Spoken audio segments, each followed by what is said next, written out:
नमस्कार दर्शक बंधु ओडिया जणा अजणारे आपनको स्वागत।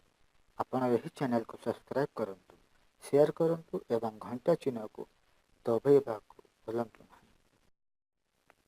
आज आमे क्षीरर किछि तथ्य जानिबा।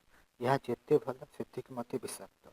आसंतु आमे जानिबा क्षीर एक पोषण जहाँ जन्म ठारू बुढ़ा पर्यंत समस्तक दरकार पड़े एवं यार भूल उपाय सेवन कले यार कुप्रभाव देह पर पकई था, जेमिति परिसर असुविधा, पेट समस्या, चर्म रोग, हजम समस्या इत्यादि इत्यादि। साधारणतः क्षीर को चीनी सहित सेवन करंतु ना, कारण चीनी क्षीर पोषण को नष्ट करिଥାଏ। यह बदଳରେ महू नहेले मिश्री दाना व्यवहार करंतु। क्षीर ठंडा पियंतु नहीं, सबुबेले गरम क्षीर पियंतु।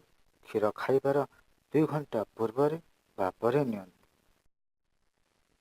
ଏବଂ କ୍ଷୀର ତୁରନ୍ତ ଖାଇସାରି ପିଅନ୍ତୁ ନାହିଁ, କାରଣ କ୍ଷୀର ଶରୀରରେ ବିଳମ୍ବରେ ହଜମ ହୁଏ। କ୍ଷୀର ପିଇବା ପରେ ଖଟା ଜାତୀୟ ଜିନିଷ, ଲେମ୍ବୁ, ଚଟପଟା ଜିନିଷ, ଚେନାଚୁର, ଲୁଣ ଜାତୀୟ ପଦାର୍ଥ, କଞ୍ଚା ପିଆଜ, ବାଇଗଣ, ଦହି ଓ ମାଛ ଇତ୍ୟାଦି ଇତ୍ୟାଦି ଖାଆନ୍ତୁ ନାହିଁ। ଏହାଦ୍ୱାରା ଶରୀରରେ ରିଆକ୍ସନ୍ ହୋଇଥାଏ, କାରଣ କ୍ଷୀରର କେମିକାଲ ରିଆକ୍ସନ୍ ଦ୍ୱାରା ସ୍କିନ୍ ଆଲର୍ଜି, ଧଳା ଦାଗ, ଗ୍ୟାଷ୍ଟ୍ରିକ୍ ସମସ୍ୟା, ହଜମ ପ୍ରକ୍ରିୟାରେ ଇତ୍ୟାଦି ଇତ୍ୟାଦି ରୋଗ ବାହାରିଥାଏ। ତେଣୁକରି ଏହି ଜିନିଷ ଗୁଡ଼ିକ ଠାରୁ ଦୂରେଇ ରହିବା ଦରକାର। ସାଧାରଣତଃ ଗିର୍ ଗାଈର କ୍ଷୀର ବହୁତ ମାତ୍ରାରେ ପ୍ରୋଟିନ୍ ଥାଏ। ଏହା ଶରୀରକୁ ସୁସ୍ଥ ରଖିବା ପାଇଁ ସହାୟକ ହୋଇଥାଏ ଏବଂ ମଇଁଷି କ୍ଷୀର ହେଲ୍ଥ ବଢ଼ାଇବା ପାଇଁ ବହୁତ ଲାଭଦାୟକ।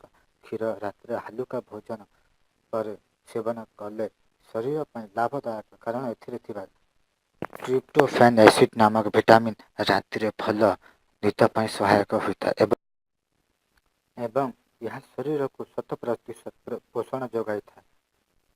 ଧନ୍ୟବାଦ। ଯଦି ଆପଣଙ୍କୁ ଏହି ଭିଡ଼ିଓଟି ଭଲ ଲାଗିଲା, ଏହାକୁ ଲାଇକ୍ କରନ୍ତୁ ଏବଂ ନିଜ ପ୍ରିୟଙ୍କୁ ସେୟାର କରନ୍ତୁ ଏବଂ କମେଣ୍ଟ କରି ଜଣାନ୍ତୁ କେମିତି ଲାଗିଲା।